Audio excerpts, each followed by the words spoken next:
I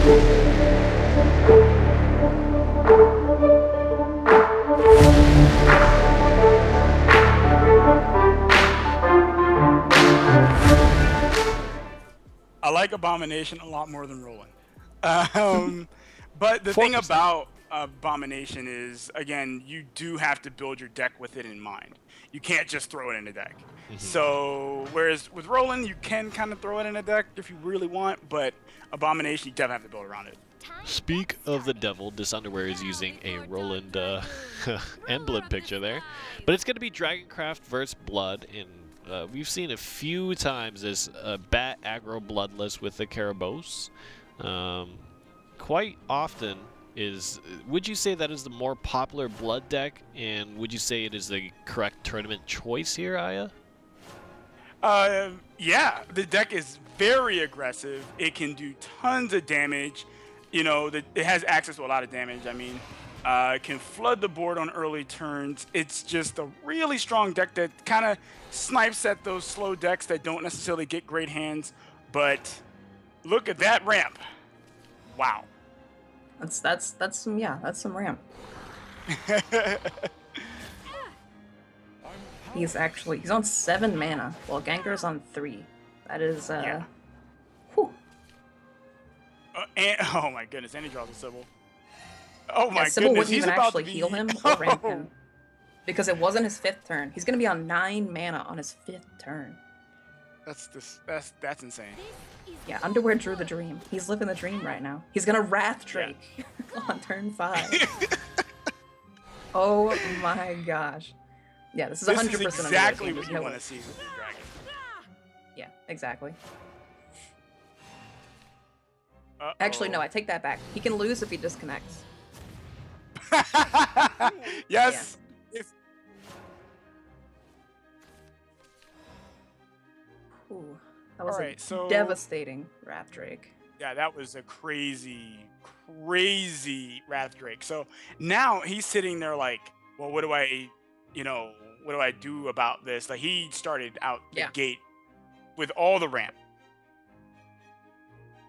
Yeah, Gengur's in a very tough spot right now. In fact, actually, I'm pretty sure Gengur's running through his head right now. He probably thinks there's about a 2% chance he wins this game. There's that 2% again.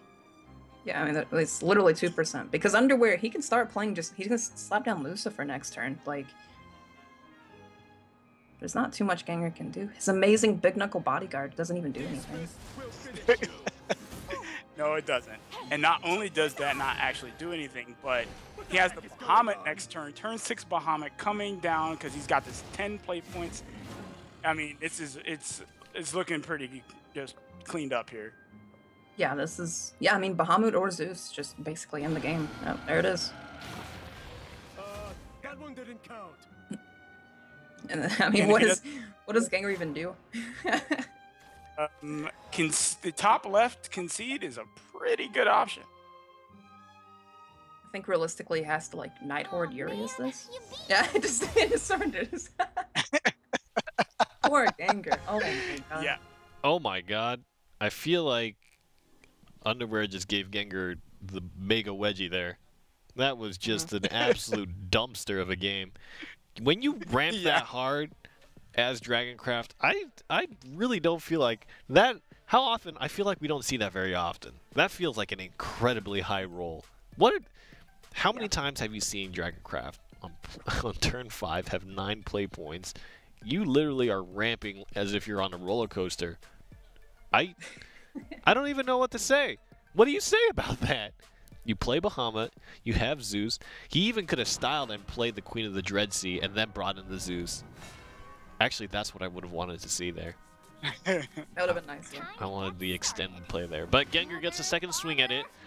Gonna try again with his Bloodcraft deck. Let's see if Underwear curves him out one more time here. Gosh, puts Gengur in a really tough spot.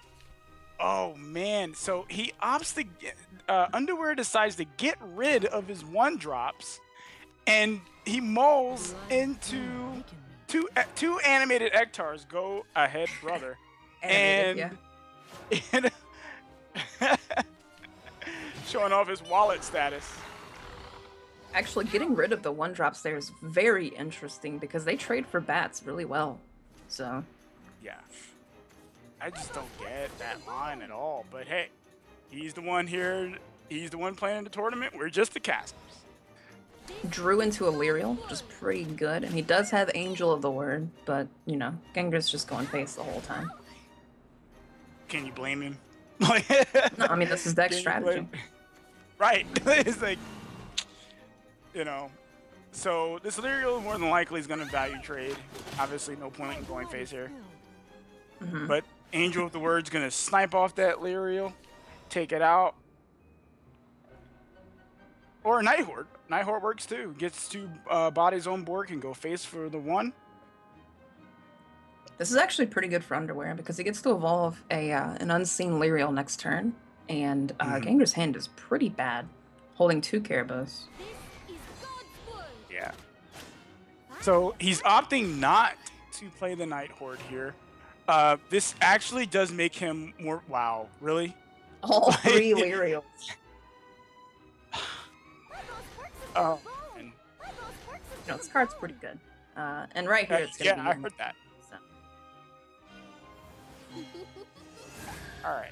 Along with that Skull Beast attack is gonna let him fully clear the board here. And then Gengur's got nothing. He has Nighthorde Evolve. So he could take out the 2 Lyrials. Yeah. That's about it, though. Also, aggro blood on the play, using an evolve not to go face, is a big deal. It's a huge deal. Yeah. Aggro Blood never wants to be in a position where it's not evolving to go face.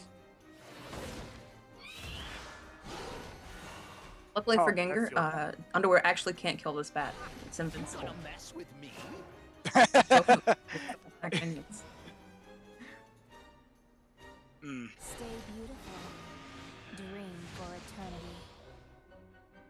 Actually, Turbo's coming down the second it can. Yeah. Face.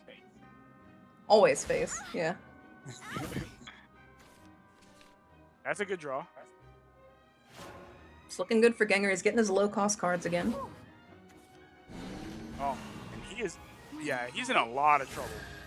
Yeah, that's just game. Yeah. Because these minions can't attack minions. Oh, no. Yeah. He didn't draw any way of triggering the Lurching Corpse. This is just... It's a wrap. Caribous trigger, yeah! Yeah, boy. Fancy. Wow, Kill him with the Blood Bowl. I haven't seen Caribous end a game with its actual point of damage there, but Gengur brings it back, and I feel like that game was pretty back and forth. How impactful do you think throwing away that 1-drop on the play was for Shadow? Well, actually, he wasn't on the play; he was on the draw. Talk to me a little bit about the mulligan strategy for mid Shadow against aggro blood Aya.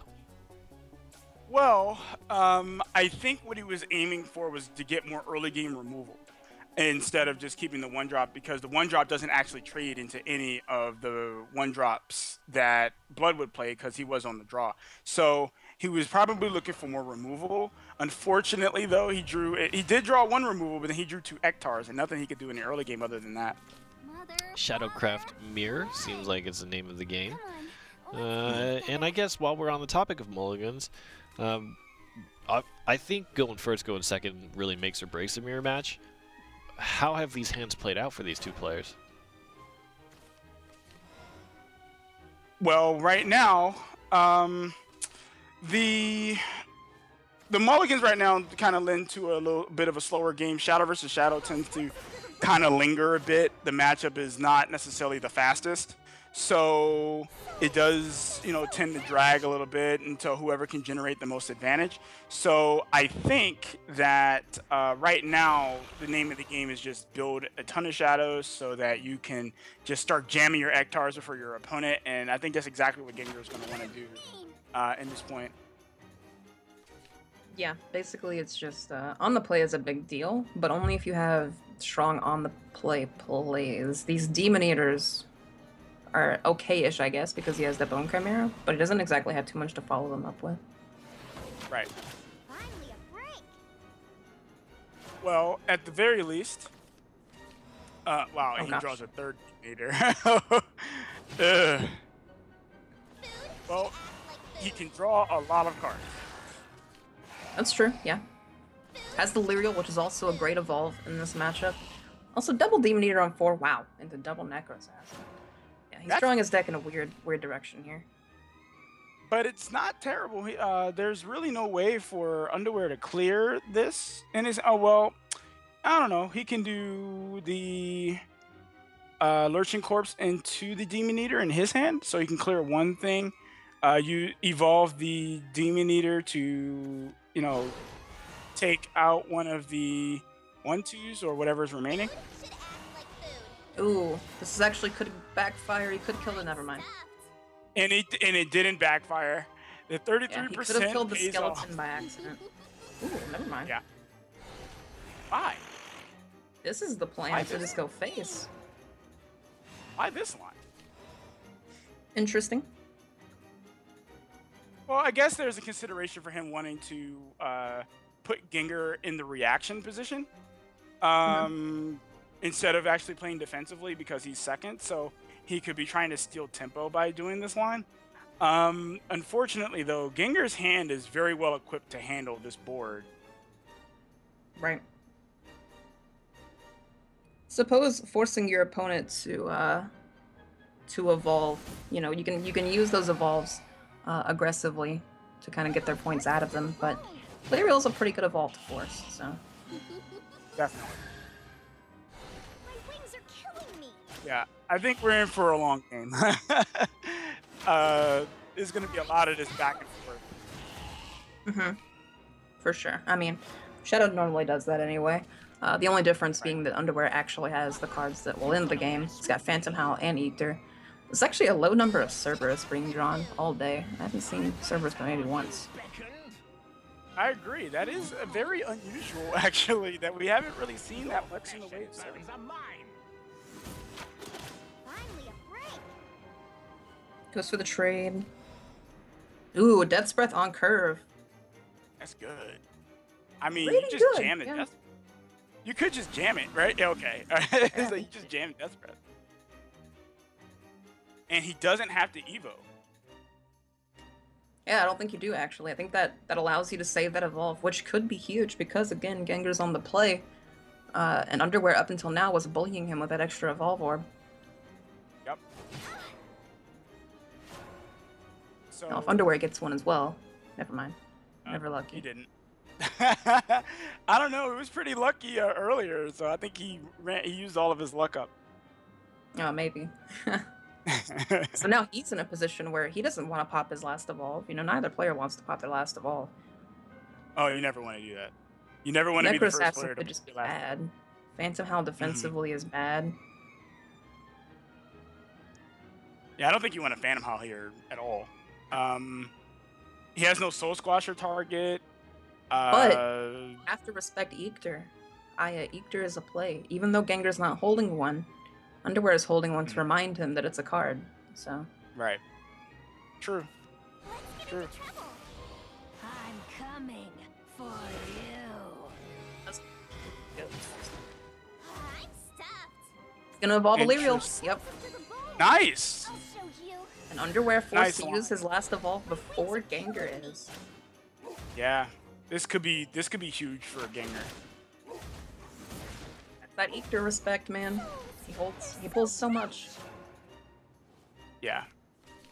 You can't sit there with a big board and, you know, not respect Ektar. It's just no. So here he can play a Soul Squasher, take out the Lyrial. I mean, he doesn't exactly have Ektar in hand right now. So Yeah, he doesn't actually have it, so. There's-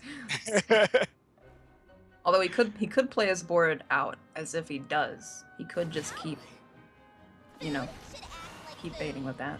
But I'm stuffed. drawing still doesn't have it. Ugh. yeah. Lots of cards, but I don't know. Yeah, but on the flip side, I mean, he's got to respect Ether too. You know, it could come down and hit him for 8, while also developing zombies that clear your board here. So that's not good. No, it's not. So both players So- actually, around the Ether turn, were forced to use their evolve. Yeah.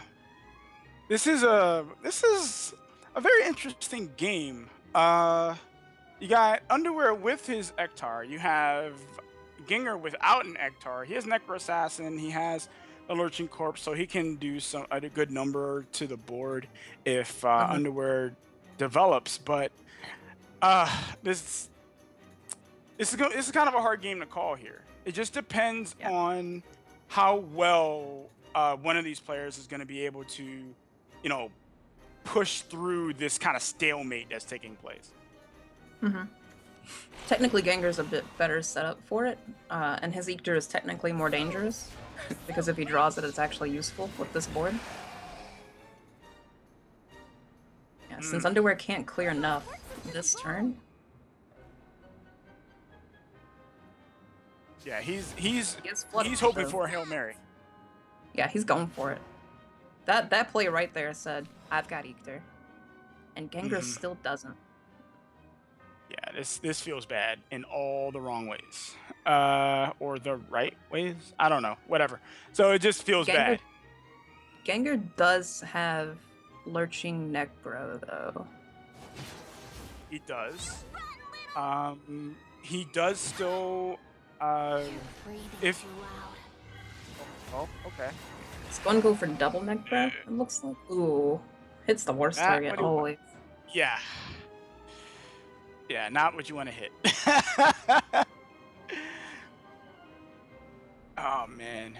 I mean, could you imagine if Necro Assassin could actually target? Oh, it should be broken. Absolutely broken. Yeah, broken card. Broken card. This is actually really interesting because both players are being so cautious. They're being so like reactionary around based on one card. The information that one of them could have that card.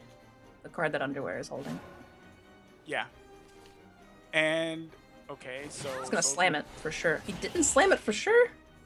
Ooh. Man. Okay. Slam it for sure now. Get that Eater. Come on, you know you want to. Play it. He might consider trading into the Lurching Corpse first, and then playing the Ektar. It's possible. It also, again, if you Eater first, then they Eater back, and your Eater gets answered by their Eater, and you don't have another Eater to Eater their Eater, they Eater your Eater. Then... right. Then, you know, yeah, but that's exactly how this matchup plays out, though. Yeah, it is. It is. It's very based around Eater. It's like almost like you're fighting a Bahamut war, you know? Yep. Like, ooh, wow, great hit. That was perfect. Oh my goodness. And then a Skull Beast. Rip. Come on. What a game. But he does have Necro Assassin. He does, yeah. But if that Necro Assassin hits Lurching Corpse, it could chain effect his entire board, so... You're breathing too loud. Yep. Ooh, okay. That worked out. My goodness. This that was man a 25% was rolling chance. dice. And it worked. Another Eater. This hit can't be taken.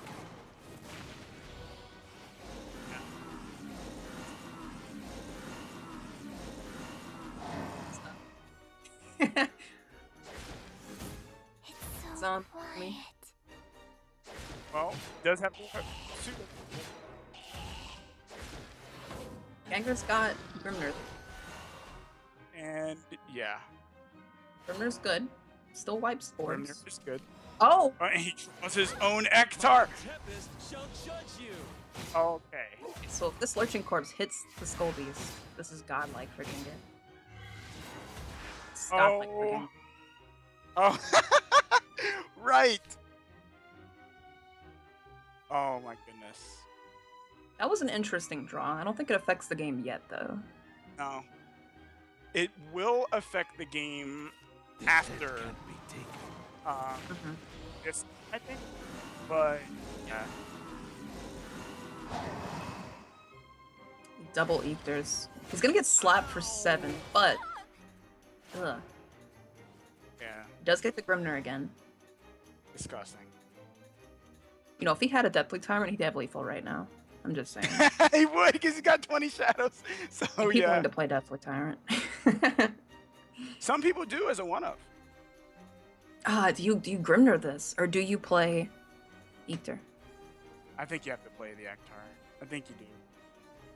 Well, Eater throws all of his. He gets rid of all of his zombies but one. No, he gets rid. Yeah. He would leave one on Underwear's side. But the thing is, let's see, judging from this position. Oh, well, actually, if one of these Ektars survives, Underwear will win, right? Because he can play, like, let's say he clears board and one of these Ektars survive. Then he plays Odile and the Phantom Howl, he should win. Yeah, but I mean, Gengur doesn't know the two cards in his hand are Odile and Phantom Howl.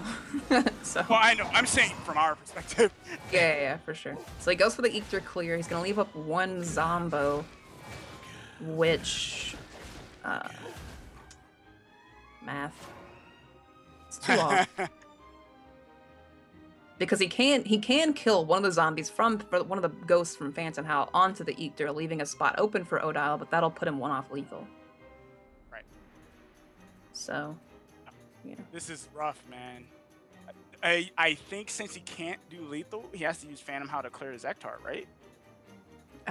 Do you? I mean, you're at 11. The most it can hit you for is 7. Do you care? Well, he could still draw. He might have to consider that he could have a Serb in or a Phantom Howl combination. He's just waiting to draw into one or the other. You know, I think that's. I think he's gonna kill one ghost in the Eater. Yep. Or just go all face. Yeah. Because this will also set up next turn. He just has lethal with Odile. Yeah, with the Odile, so you can play the Odile. The Odile will just be lethal. That's. Mm-hmm. Yeah. And that's it. He actually's got it. Yeah. What a weird. Game. Actually, wait. No. Yeah. Never mind. Yeah, he's dead. Because the other Swan won't heal Gengur in time. It heals at the end of Gengur's turn. Yeah. Because playing Grimnir means that he can't kill the Swan, the White Swan. Oh, or he could kill him with Serb, whichever. Cerberus. There she is finally. Somebody drew one. Contemptible white flower. The black flower is wicked. Also, Yep, never mind. game's over. Swans don't do anything if they're not evolved. Ah, silly me. Don't Yeah. let the light blind you. What a- You're too strong. So we've closed out the Shadowverse Shadow Mirror after what feels like 100 years. We've finally done it, of just people halfway getting their combinations.